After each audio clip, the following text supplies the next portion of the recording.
Hello friend, कैसे हैं आप? उम्मीद है कि आप सब अच्छे हैं, आप लोग की तैयारी अच्छी। चलो ठीक दोस्तों, आज हम यूटेरिया द्वारा प्रकाशित प्रैक्टिस सेट बिहार एसएससी का सेट नंबर आप लोग के साथ आज 5 डिस्कस करने वाले हैं। और उम्मीद करते हैं कि सेट नंबर 5 आप लोग को बेहद पसंद आएगा। इससे पहले हम 4 सेट अपलोड कर चुके हैं, अगर आप नहीं देखें तो प्ले लिस्ट में जाकर देख सकते हैं। साथ ही साथ आपको हम प्लेटफॉर्म का भी प्रैक्टिस सेट मिलेगा, जिसमें अभी 16 प्रैक्टिस सेट कराया जा चुका है। ठीक है दोस्त, और जो फ्रेंड्स यहाँ पर पहली बार विजिट कर रहे हैं तो चैनल को सब्सक्राइब कीजिए और साथ में बेल आइकन प्रेस करना नहीं बोले। ठीक है, तो स्टार्ट करते हम लोग क्वेश्चन नंबर फर्स्ट। चलिए रहा क्वेश्चन नंबर आपका फर्स्ट, कहता है कि संयुक्त राष्ट्र महासभा द्वारा विश्व सतत परिवहन दिवस किस तिथि को मनाए जाने की घोषणा की गई है?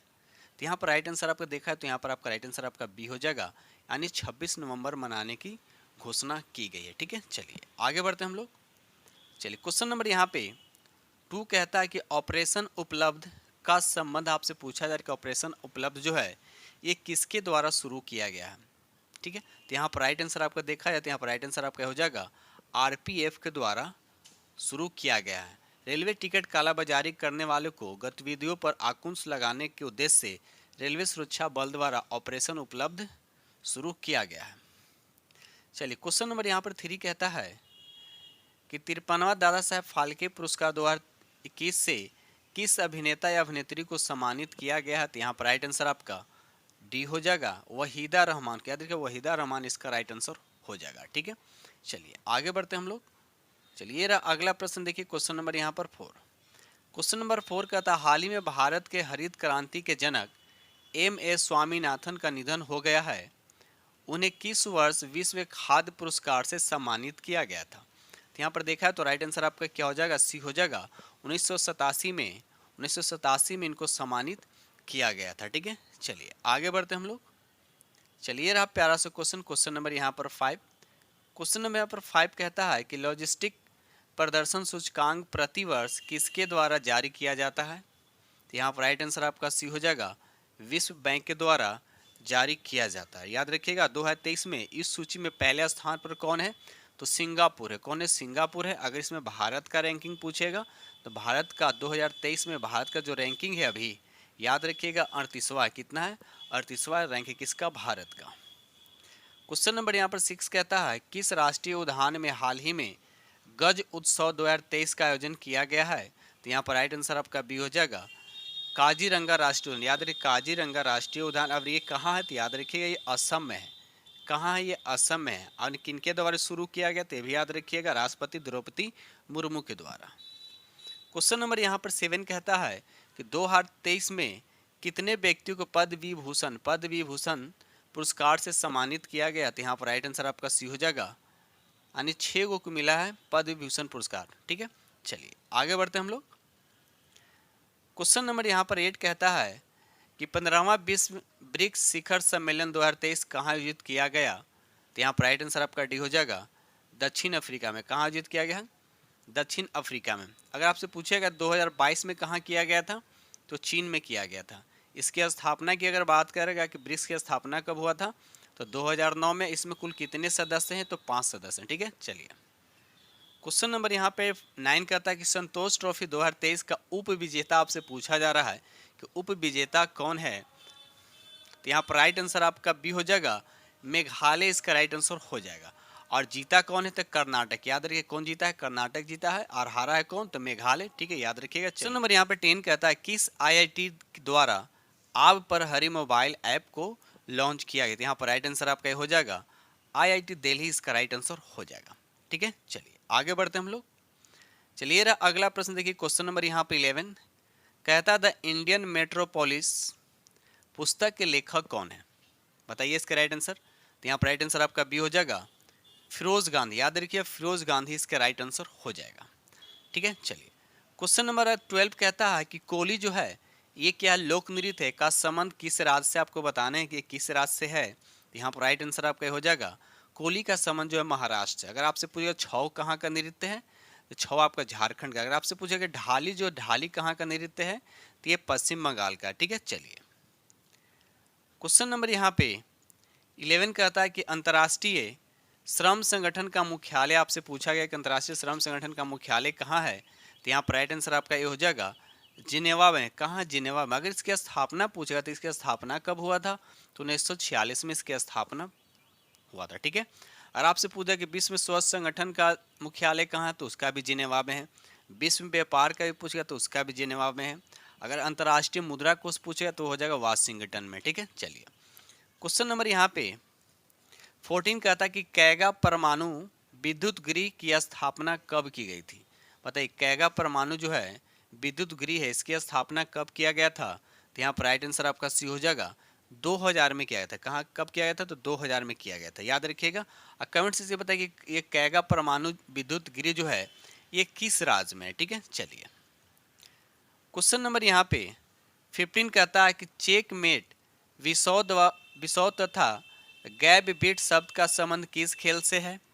तो यहाँ पर राइट आंसर आपका बी हो जाएगा, शतरंज से। इसका राइट आंसर आपका बी यानी शतरंज इसका राइट आंसर हो जाएगा। ठीक है, चलिए आगे बढ़ते हैं हम लोग। क्वेश्चन नंबर यहाँ पर 16 कहता है, भारत निम्न में से कौन राजकोषीय नीति निर्धारित करता है।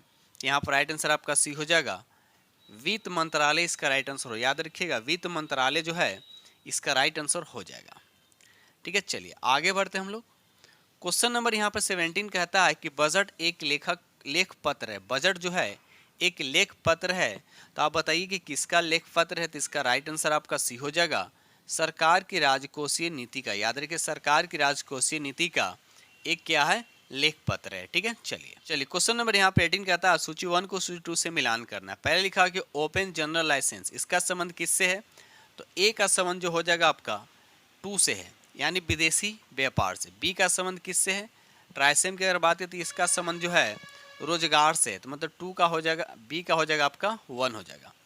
थोक मूल सूचकांक की अगर बात करते हैं तो ये मुद्रास्फीति से हो जाएगा, यानी सी का हो जाएगा आपका 4 हो जाएगा। तो डी का हो जाएगा आपका 3, यानी 2143 214। देखिए पहले ऑप्शन यहाँ पर दिख रहा था, राइट आंसर आपका ए हो जाएगा। चलिए आगे बढ़ते हम लोग अगले प्रश्न की तरफ। क्वेश्चन नंबर यहाँ पे 19 कहता भारत में प्रथम पंचवर्षीय योजना का आधार क्या था। तो इसका आधार क्या था, नंबर ए हो जाएगा, यानी हेरोल्ड डोमलर मॉडल पे आधारित था। ठीक है, और ये कब से कब योजना रहा, तो याद रखिएगा 1951 से 1956। इसके बाद द्वितीय पंचवर्षीय आपसे पूछा जाता है किस मॉडल पे था, तो याद रखिएगा महालनोबिस मॉडल पे आधारित था, जो 1956 से 1961 तक रहा। ठीक है, चलिए क्वेश्चन नंबर यहाँ पे 20 देखिए, आपको बताना निम्नलिखित घटनाओं पर ध्यान देता था, इन्हें कालानुक्रम में व्यवस्थित करना है। ठीक है, चलिए तो बताइए यहाँ पर राइट आंसर आपका 20 का राइट आंसर आपका क्या होगा। तो यहाँ पर देखा जाए तो पहले आपको क्या हो जाएगा, यहाँ पर हरित क्रांति जो है पहले प्रारंभ हुआ था। ठीक है, यानी 1966 से 67 में।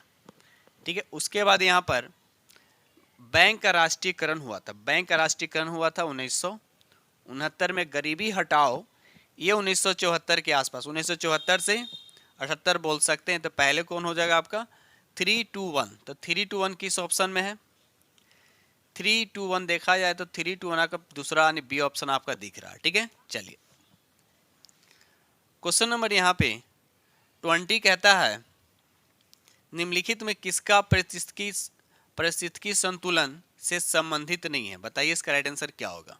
तो यहाँ पर राइट आंसर आपका सी हो जाएगा, औद्योगिक प्रबंधन इसका राइट आंसर हो जाएगा। चलिए रहा अगला प्रश्न, देखिए क्वेश्चन नंबर यहाँ पे 22। अगर उनमें विद्रोहियों में से एक भी योग्य नेता निकला होता तो हम सदा के लिए हार जाते। 1857 के विद्रोह के संबंध में उपयुक्त टिप्पणी किसने की, सबसे किसने टिप्पणी की है। यहाँ पर राइट आंसर आपका बी हो जाएगा, जॉन लॉरेंस इसका राइट आंसर हो जाएगा। चलिए रहा अगला प्रश्न, देखिए क्वेश्चन नंबर यहाँ पे 23 कहता भारत में न्यायिक सेवा का जनक किसे कहा जाता है। न्यायिक सेवा का जनक जो है किसे कहा जाता है। तो यहाँ पर राइट आंसर आपका हो जाएगा वारेन हेस्टिंग को कहा। याद रखिएगा वारेन हेस्टिंग को कहा जाता है। ठीक है, चलिए आगे बढ़ते हैं हम लोग अगले प्रश्न की तरफ। दोस्त वीडियो को लाइक कीजिएगा, और जो फ्रेंड चैनल पर अगर पहली बार विजिट कर रहे हैं तो चैनल को सब्सक्राइब कीजिएगा, अपने दोस्तों में शेयर जरूर कीजिएगा। ठीक है दोस्त, अपने दोस्तों में शेयर जरूर करें। इतना तो बनता है कि आप लोग थोड़ा सा भी चैनल से अगर फायदा हो रहा तो इतना आप लोग कर सकते हैं। ठीक है, चलिए क्वेश्चन नंबर यहाँ पे 24 कहता है निम्नलिखित में से किसने पटना सिटी में पीर अली के नेतृत्व में हुए विद्रोह को दबाया था। तो 24 का राइट आंसर आपका डी हो जाएगा, कमिश्नर टेलर इसका राइट आंसर हो जाएगा। याद रखिएगा कमिश्नर टेलर जो है इसका राइट आंसर हो जाएगा। क्वेश्चन नंबर यहाँ पे 25 कहते हैं भारतीय राष्ट्रीय कांग्रेस का 37वां अधिवेशन जो गया में हुआ था उस अधिवेशन की अध्यक्षता निम्नलिखित में से किसने की थी? सबसे पहले बिहार में कहाँ हुआ था? पटना में हुआ था। कहाँ हुआ था? बिहार में पटना में। कहाँ? बांकीपुर में हुआ था। ठीक है। और उसके बाद गया में हुआ था। तो वही गया में जो हुआ था, इसके अध्यक्षता की अध्यक्षता जो है किसने की थी, बताइए इसका राइट आंसर। तो यहाँ पर राइट आंसर आपका सी हो जाएगा, देशबंधु चित्तरंजन दास इसका राइट आंसर हो जाएगा। ठीक है। और ये कब हुआ था? 37वां अधिवेशन जो कब हुआ था? तो 1922 में। ठीक है। चलिए आगे बढ़ते हम लोग अगले प्रश्न की तरफ। क्वेश्चन नंबर यहाँ पे 26 कहता है निम्नलिखित घटनाओं, क्वेश्चन नंबर यहाँ पे 26 कहता है निम्नलिखित घटनाओं को कालानुक्रम व्यवस्थित कीजिए और नीचे दिए कूट की सहायता से सही उत्तर पहचान कीजिए। ठीक है। देखिए यहाँ पर दे रखा है मोपला विद्रोह। सबको हम लिखते हैं कि कौन कब हुआ था। मोपला विद्रोह कब हुआ था? याद रखिएगा, ये हुआ था 1921 में। जलियांवाला बाग आप लोग पता होगा 1919 में हुआ था। चौरा चौरी जो कांड जो घटना हुआ था ये 1922 में हुआ था। ठीक है। उसके बाद प्रथम विश्व युद्ध देखा जाए तो प्रथम विश्व युद्ध देखा जाए इसकी समाप्ति की बात किया जा रहा था, कब हुआ था? तो 1918 में हुआ था। तो पहले कौन हुआ था? तो देखा तो पहले यहाँ पे 4 नंबर पहले हो जाएगा, 4 हो जाएगा यानी 4 होगा। 4 के बाद 2 आएगा, 4 के बाद 2, उसके बाद 1 होगा और उसके बाद 3 आएगा। तो 4 2 1, देखिए 4 2 1 यानी ऑप्शन सी पे जा रहा है। ऑप्शन यहाँ पे सी पे जा रहा है। 4 2 1 उसके बाद 3। ठीक है। चलिए आगे बढ़ते हम लोग अगले प्रश्न की तरफ। क्वेश्चन नंबर यहाँ पे 27 कहता है बिहार के किस जिले में असहयोग आंदोलन के दौरान झंडा कांड हुआ था? झंडा कांड हुआ था, बताइए कहाँ हुआ था? तो यहाँ पर राइट आंसर आपका सी हो जाएगा, यानी भागलपुर में हुआ था। भागलपुर में कब हुआ था? तो फरवरी का महीना कौन सा था? फरवरी था। और साल यानी 1922 में भागलपुर में झंडा कांड हुआ था। चलिए आगे बढ़ते हम लोग अगले प्रश्न की तरफ। चलिए थोड़ा सा मैं इसको छोटा कर देता हूँ। ठीक है। थोड़ा सा बड़ा है ना। चलिए यहाँ पर आपसे पूछा जा रहा है कि अकबर द्वारा किए गए कार्यों का सही काल अनुक्रम कौन सा है? सही काल अनुक्रम कौन सा है? ठीक है। बताइए इसमें कौन सा पहले हुआ था और उसके बाद लास्ट में कौन हुआ था? तो देखा जाए यहाँ पर, देखिए दास प्रथा, पहले ध्यान दीजिए यहाँ पर दास प्रथा कहाँ है? स्टार्टिंग में। तो देखिए कि दास प्रथा यहाँ पर 2 में लिखा हो जाएगा, एक यहाँ पर भी लिखा हुआ और यहाँ पर भी लिखा हुआ। तो दास प्रथा का अंत हुआ था 1562 में। तीर्थ यात्रा कर की समाप्ति जो हुआ था 1563 में। जजिया कर की समाप्ति हुआ था 1564 में। उसके बाद दहशाला प्रणाली लागू किया गया था, ये 1582 में। तो देखिए कौन सा ऑप्शन है? दास प्रथा के अंत के बाद जजिया कर की समाप्ति होगा, तो जजिया कर की समाप्ति ठीक है। उसके बाद यहाँ पे लिखा हुआ तीर्थ यात्रा, तो तीर्थ यात्रा नहीं, ये गलत हो जाएगा क्योंकि दास प्रथा का अंत हुआ था 1562 में। ठीक है। और जजिया कर की समाप्ति जो हुआ थी 64 में हुआ था ना, तो ये नहीं होगा, यानी बी ऑप्शन नहीं होगा कि उसके बाद दास प्रथा के बाद तीर्थ यात्रा कर की समाप्ति होना चाहिए क्योंकि ये हुआ था 63 में। ठीक है। तो सी ए राइट आपका आंसर हो जाएगा। देखिए दास प्रथा का अंत हुआ था 1562 में, हुआ था 1563 में, यह हुआ था जजिया कर की समाप्ति 1564 में, और दहसाला प्रणाली लागू हुआ था 1582 में। तो राइट आंसर आपके यहाँ पर सी हो जाएगा। चलिए आगे बढ़ते हम लोग अगले प्रश्न की तरफ। क्वेश्चन नंबर यहाँ पे 25 कहता है कि दारा सिकोह की सूफी मत से प्रभावित है, बताइए इसका राइट आंसर। तो यहाँ पर राइट आंसर आपका बी हो जाएगा, कादरी संप्रदाय। याद रखिए कादरी संप्रदाय इसका राइट आंसर हो जाएगा। ठीक है। चलिए आगे बढ़ते हम लोग। क्वेश्चन नंबर यहाँ पे 30 कहता है निम्नलिखित में से कौन सा हड़प्पा कालीन नगर 3 भागों में विभाजित था? 3 भागों में क्या था? विभाजित था। तो इसका राइट आंसर आपका सी हो जाएगा, धौलावीरा। याद रखिए धौलावीरा जो 3 भागों में विभाजित था। ठीक है। दुर्ग भाग, मध्य भाग और निचला भाग, याद रखिएगा। चलिए आगे बढ़ते हम लोग अगले प्रश्न की तरफ।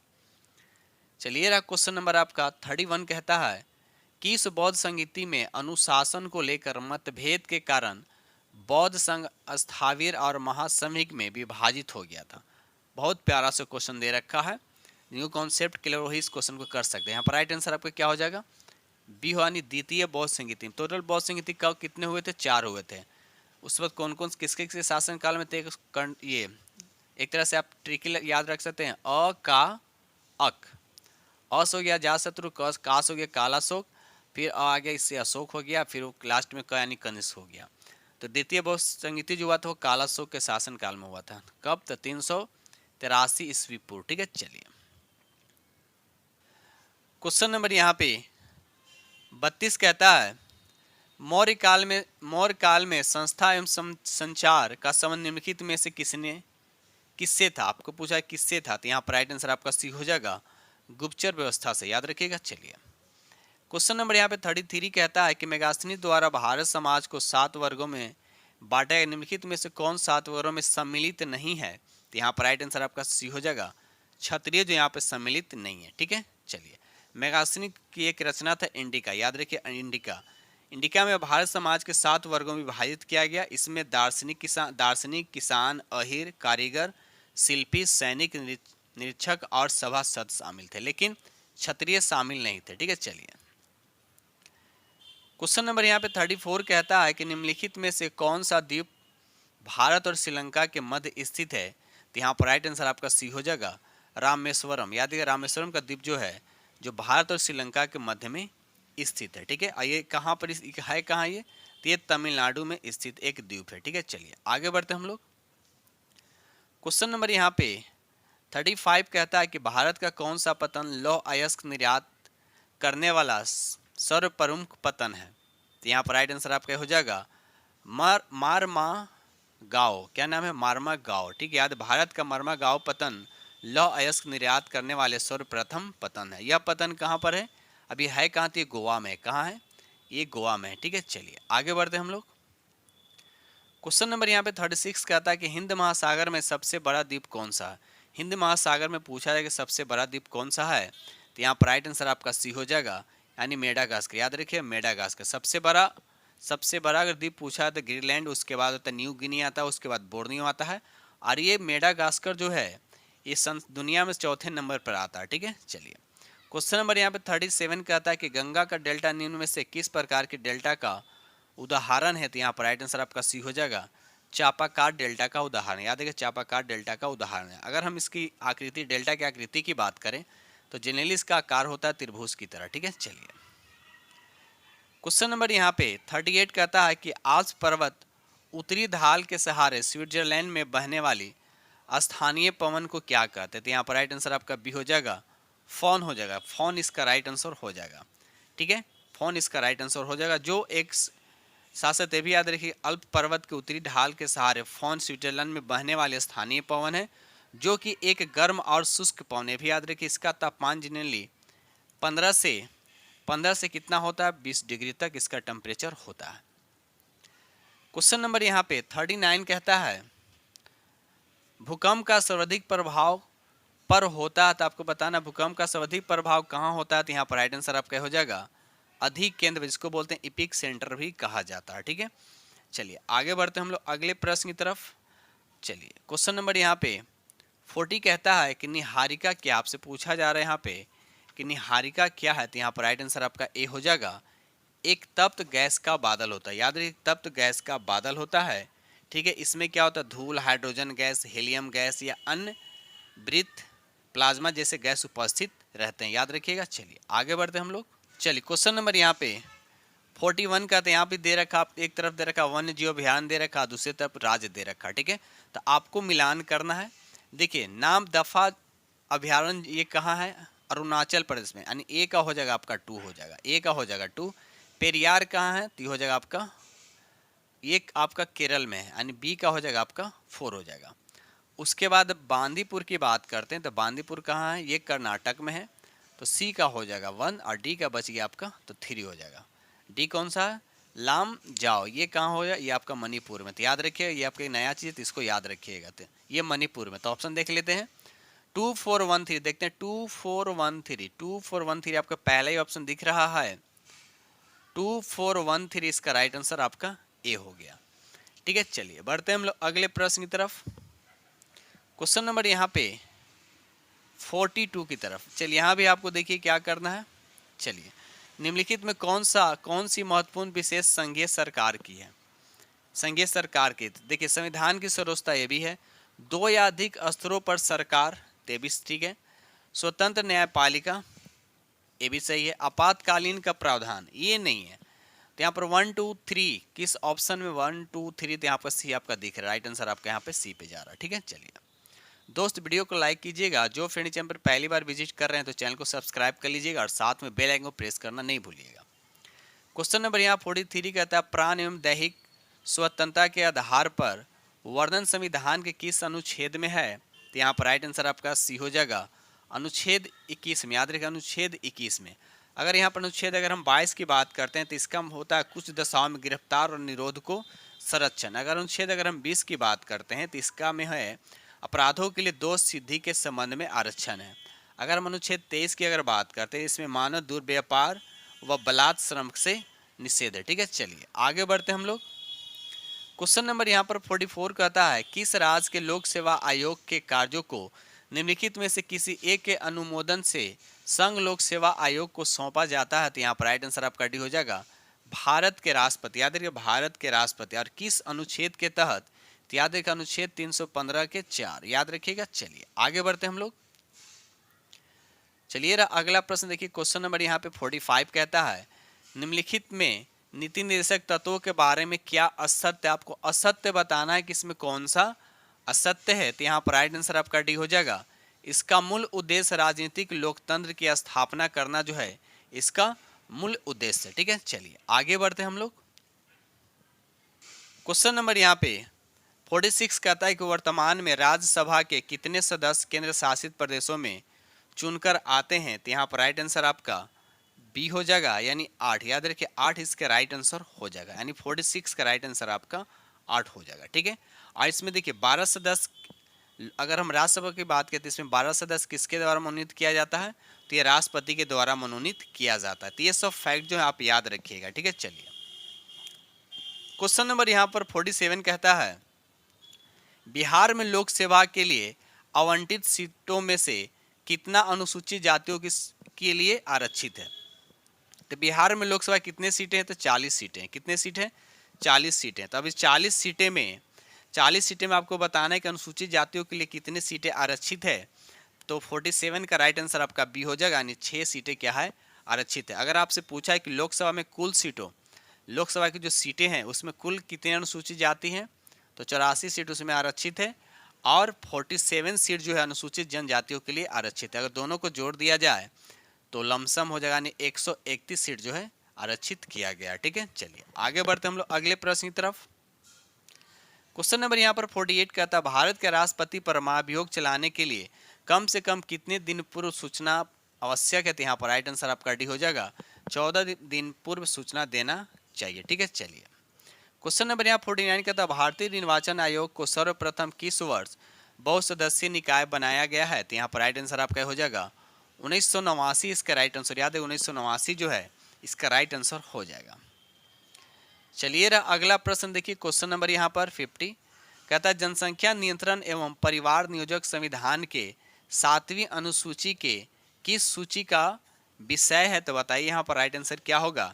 तो 50 का राइट आंसर आपका सी हो जाएगा समवर्ती सूची इसका राइट आंसर। याद रखिएगा समवर्ती सूची जो है इसका राइट आंसर हो जाएगा। ठीक है, चलिए आगे बढ़ते हम लोग। चलिए रहा क्वेश्चन नंबर आपका 51। बताइए क्वेश्चन नंबर 51 कहता है क्या है वाहनों में लगे रियर व्यू यानी पीछे के गाड़ी को देखने के लिए बैक साइड मिरर बोल सकते हैं, यानी side mirror. Rear view mirror द्वारा उत्पन्न आवर्धन क्या होता है। देखिए आवर्धन कहते हैं किसको, ऊपर लिखाता है प्रतिबिंब की ऊंचाई यानी h2 और नीचे लिखाता है वस्तु की ऊंचाई h1।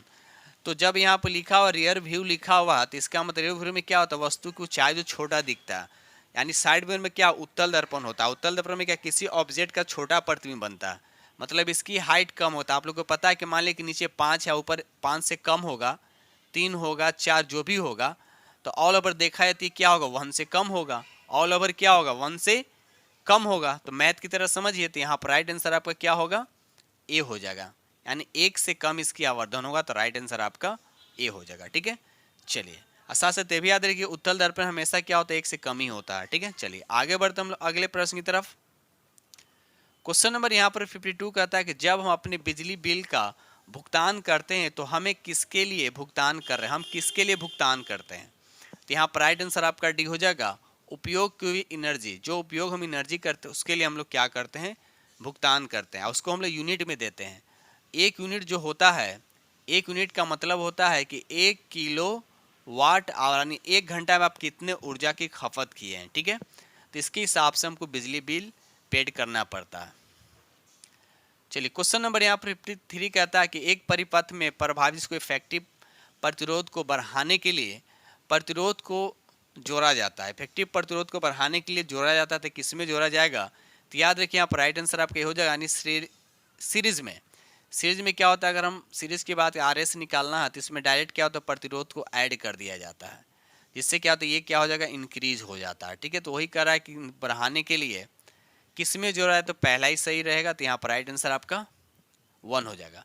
अगर यहाँ पर रहता है कि प्रतिरोध को कम करने के लिए, तब हम लोग क्या करते हैं, पैरेलल में जोड़ते हैं, यानी यहाँ पर RP लिखा था, इसका फार्मूला 1/R1 प्लस 1/R2 हो जाता।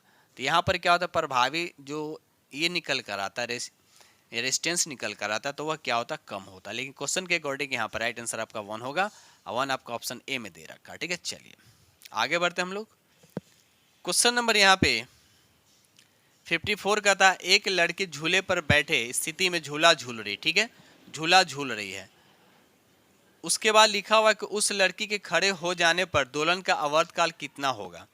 देखिए, जब कोई झूला अचानक वो खड़ा हो जाता है, तब वो क्या हो जाता है, उसके आवर्तकाल क्या हो जाता है, कम हो जाएगा, यानी राइट आंसर आपका क्या हो जाएगा, यहाँ पर ए हो जाएगा। ठीक है, याद रखिएगा। चलिए आगे बढ़ते हैं हम लोग अगले प्रश्न की तरफ। चलिए ये रहा अगला प्रश्न, देखिए क्वेश्चन नंबर यहाँ पर 55। क्वेश्चन 55 कहता है कि रॉकेट गति के किस नियम पर कार्य करता है। रॉकेट जो है गति के किस नियम पर कार्य करता है, तो इसका राइट आंसर आपका सी हो जाएगा, न्यूटन के गति के तीसरे नियम पे। याद है, न्यूटन के गति के थर्ड लॉ पे ये काम करती है, तो राइट आंसर आपका यहाँ पर सी हो जाएगा। ठीक है, साथ साथ ये भी याद रखिए कि बल की परिभाषा आपसे पूछेगा कि न्यूटन की गति किस नियम में मिलता है, तो पहला में। अगर आपसे पूछेगा बल का जो हम फार्मूला प्राप्त करते हैं, यानी व्यंजन जो प्राप्त करते हैं, वो किस में मिलता है, तो न्यूटन की गति के द्वितीय नियम में। तो ये सब फैक्ट याद रखिएगा। क्वेश्चन नंबर यहाँ पर 56 कहता है कि 1 जूल का कार्य 1 सेकेंड में किया जाता है, तो शक्ति क्या होगा। तो जाहिर सी बात है 1 जूल पर सेकेंड किसके बराबर होता है, तो 1 वाट के बराबर होता है। पहले भी इस तरह के क्वेश्चन हम डिस्कस कर चुका हूँ, तो यहाँ पर राइट आंसर आपका 56 का राइट आंसर आपका यहाँ पर बी हो जाएगा। क्वेश्चन नंबर यहाँ 57 कहता है कि 1 हर्ट्ज होता है, 1 हर्ट्ज कितना होता है, तो यहाँ पर राइट आंसर आपका डी हो जाएगा, प्रति मिनट 60 कंपन। प्रति मिनट 60 कंपन जो है यहाँ पर 1 हर्ट्ज होता है, तो राइट आंसर यहाँ आपका डी हो जाएगा। चलिए क्वेश्चन नंबर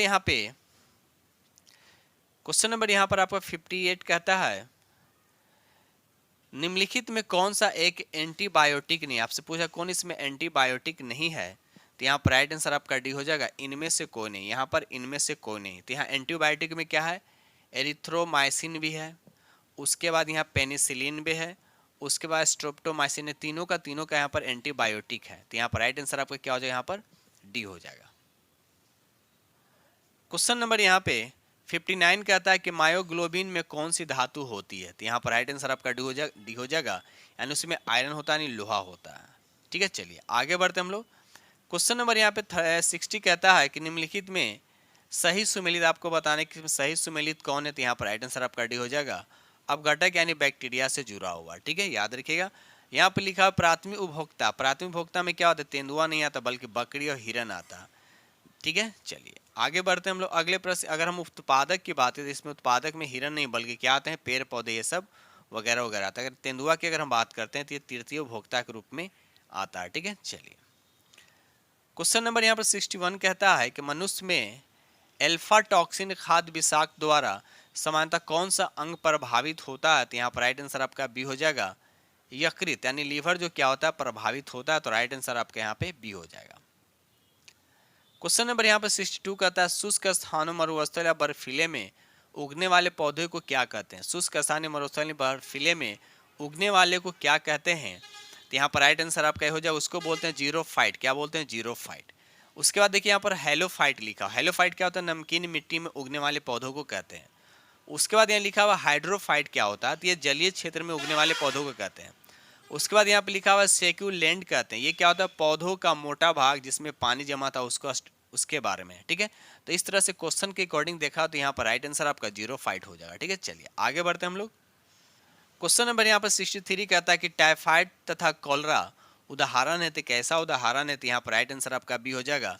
ये जल द्वारा होता है, यानी जल जन रोग द्वारा ये होता है कॉलरा एंड टाइफाइड, याद रखिएगा। चलिए क्वेश्चन नंबर यहाँ पर 64 कहता है कि मानव आँख के किस तरंगदैर्घ्य का प्रकाश में सबसे सहूलियत अनुभव करता है, तो यहाँ पर राइट आंसर आपका बी हो जाएगा, यानी 5500 एंगस्ट्रम। 1 एंगस्ट्रम में कितना मीटर होता है, तो 10⁻⁻10 मीटर होता है, 10⁻⁻10 मीटर होता है, याद रखिएगा। चलिए क्वेश्चन नंबर यहाँ पर 65 कहता है कि सौर ऊर्जा यानी एटीपी में बदलती है, तो आपको बताना है कि कौन बदलती है, तो किस में होता है, तो ये माइटोकॉन्ड्रिया में होता है। कहाँ होता है, माइटोकॉन्ड्रिया में होता है। इसे क्या कहा जाता है, पावर हाउस भी कहा जाता है। क्या कहा जाता है, पावर हाउस भी कहा जाता है।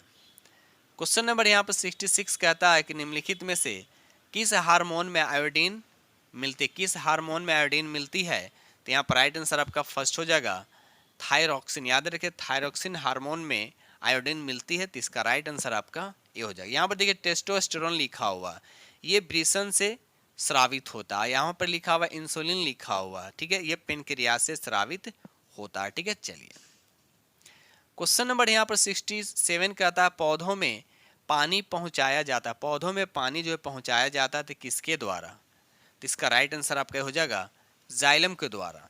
जाइलम में क्या है कि जो जमीन में सॉइल में जो खनिज एलिमेंट वगैरह वाटर होता है उसके पौधों यानी लीफ तक पहुंचाना। अब एक होता है फ्लोएम, फ्लोएम का काम क्या है कि जब लीफ में खाना बन जाता है तो उसके प्लांट्स के सभी भाग में पहुंचाना। तो क्वेश्चन के अकॉर्डिंग यहाँ पर राइट आंसर आपका ए हो जाएगा। क्वेश्चन नंबर 68 कहता है कि इनमें से निम्न में से सबसे मीठी चीनी कौन होता है, मीठा बताना कि मीठा कौन होता है। यहाँ पर राइट आंसर याद रखिएगा हमेशा के लिए। पहले हम जो साइंस का प्रैक्टिस सेट करवाते हैं शाम में, उसमें सब हम साइंस का लगभग बहुत सारे क्वेश्चन डिस्कस कर चुका हूँ। तो यहाँ पर देखा तो राइट आंसर आपके यहाँ पर ए हो जाएगा, फ्रुक्टोज इसका राइट आंसर हो जाएगा, ठीक है। चलिए आगे बढ़ते हैं हम लोग अगले प्रश्न की तरफ। यहाँ पर देखिए आपको मिलान करना है, ठीक है ना, यहाँ पर आपको क्या करना है, मिलान करना है। चलिए तो मिलान कर लेते हैं हम लोग। पहला लिखा हुआ है शून्य द्रव्यमान, क्या लिखा हुआ है यहाँ पे, शून्य द्रव्यमान लिखा हो, तो शून्य द्रव्यमान किसका होगा, तो हो जाएगा ए का 2 हो जाएगा, यानी ए का 2। आंशिक आवेश की अगर बात करते हैं, आंशिक आवेश का बात करते हैं तो बी का हो जाएगा आपका 3 हो जाएगा, बी का हो जाएगा आपका 3 हो जाएगा। सी की बात करते हैं तो 1 हो जाएगा, सी का 1 यानी पॉजिट्रॉन हो जाएगा। तो 2 3 1 देखिए इससे काम चलता है, 2 3 1 2 3 1, हाँ पहले ऑप्शन दिख रहा है 2 3 1 और लास्ट में हो जाएगा आपका डी हो जाएगा, ठीक है। चलिए आगे बढ़ते हम लोग अगले प्रश्न की तरफ। दोस्त सेशन को लाइक कीजिएगा, आप लोग लाइक नहीं करते हैं। जो फ्रेंड चैनल में पहली बार विजिट कर रहे हैं तो चैनल को सब्सक्राइब करिए और साथ में बेल आइकन को प्रेस करना नहीं भूलिएगा। क्वेश्चन यहाँ 70 कहता है कि निर्वात में ध्वनि का गति कितनी होती है। निर्वात में ध्वनि के, देखिए ध्वनि को चलने के लिए मीडियम की जरूरत होता है, क्या होता है, मीडियम की जरूरत होता है, ठीक है। तो याद रखिएगा ध्वनि जो है निर्वात में गमन कर ही नहीं सकता, तो यहाँ पर राइट आंसर आपका क्या हो जाएगा, डी हो जाएगा। यानी निर्वात में इसकी गति क्या हो जाता है, शून्य होता है, निर्वात में चलता ही नहीं है, ठीक है। और सबसे ज़्यादा ध्वनि पर सबसे ज़्यादा इसका स्पीड किस में होता है, तो सॉलिड में होता है। उससे कम किस में होता है, सॉलिड से कम किस में होता है, लिक्विड। या सबसे कम किस में होता है, तो गैस में होता है, ठीक है। चलिए क्वेश्चन नंबर यहाँ पर 71 कहता है निम्नलिखित में से कौन सा मूल्य तत्व है, आपसे पूछा है इसमें कौन सा मूल्य तत्व है, तो बताइए यहाँ पर राइट आंसर क्या होगा। तो यहाँ पर देखा तो रेत, संगमरमर, शक्कर, ये तीनों जो है आपका क्या है का ये यौगिक है, क्या है, जिसको बोलते हैं कंपाउंड बोलते हैं। लेकिन हीरा जो है ये कार्बन का एलोट्रॉफ है, अनेक तरह से बोल सकते हैं कि एक तत्व है, ठीक है। और याद रखिए हीरा जो सबसे कठोर पदार्थ है, आपसे पूछा कि सबसे कठोर पदार्थ कौन होता है, तो हीरा। और सबसे पूछा कि हार्डेस्ट यानी सबसे कठोर धातु कौन सा है, तो प्लेटिनम बताना, इसका संकेत होता है पीटी, ठीक है। चलिए आगे बढ़ते हैं हम लोग। चलिए क्वेश्चन नंबर यहाँ पे 72 कहता है कि निम्नलिखित में कौन सा विस्फोटक नहीं, तो यहाँ पर राइट आंसर आपका सी हो जाएगा, नाइट्रोक्लोरोफॉर्म जो ये आपका विस्फोटक नहीं है, बाकी सभी आपको ये ए बी और डी तीनों आपका विस्फोटक है। क्वेश्चन नंबर यहाँ पे 73 कहता है कि फायर अलार्म में निम्नलिखित में से किसका उपयोग किया जाता है, सौर cell, hydraulic cell, photo cell या सौर या हाइड्रोलिक सेल, क्या यूज किया जाता है, ठीक है बताइए। फायर अलार्म में तो यहाँ पर राइट आंसर आपका सी हो जाएगा, फोटो सेल का यूज किया जाता है, फोटो सेल इसका राइट आंसर हो जाएगा, ठीक है। चलिए आगे बढ़ते हम लोग अगले प्रश्न की तरफ। क्वेश्चन नंबर यहाँ पर 74 कहता है पुलिस द्वारा नशे में गाड़ी चलाने वाले की सांस की जांच के लिए फिल्टर पेपर का क्या होता है? फिल्टर पेपर पर क्या होता है? जो फिल्टर पेपर जो होता है उस पर रियल में होता क्या, ये आपसे पूछा जा रहा है। तो यहाँ पर राइट आंसर आपका ए हो जाएगा, पोटासियम डाइक्रोमेट सल्फ्यूरिक अम्ल होता है। क्या होता है? पोटासियम डाइक्रोमेट जो है, और साथ में क्या होता है? सल्फ्यूरिक अम्ल होता है। ठीक है, चलिए आगे बढ़ते हैं हम लोग अगले प्रश्न की तरफ। चलिए रहा क्वेश्चन नंबर आपका 75 कहता है कि बादल और वायुमंडल का तैरना किस कारण होता है? बादल और वायुमंडल का तैरना जो है किस कारण होता है? तो यहाँ पर राइट आंसर आपका डी हो जाएगा, ये श्यानता के कारण होता है। किसके कारण होता है? तो श्यानता के कारण होता है। ठीक दोस्त, तो इस तरह से हमने आप लोग के साथ 75 क्वेश्चन डिस्कस किया हूँ और उम्मीद करता हूँ कि आप लोग के बेहद पसंद आएगा। पहले क्या कीजिएगा कि 70 में कितने स्कोर लाते हैं कमेंट सेक्शन में जरूर बताएं। यानी आपको 50 के आसपास आ रहे हैं 75 में, तो समझिए आप लोग बेहतर, बहुत अच्छे आप लोग कर रहे हैं। ठीक है दोस्त, तो इसी के साथ हम वीडियो करते हैं समाप्त। जिनको पीडीएफ चाहिए तो टेलीग्राम से जुड़ जाए, टेलीग्राम पर आपका पीडीएफ उपलब्ध किया जा रहा है। ठीक है दोस्तों, इसी के साथ हम वीडियो करते हैं समाप्त।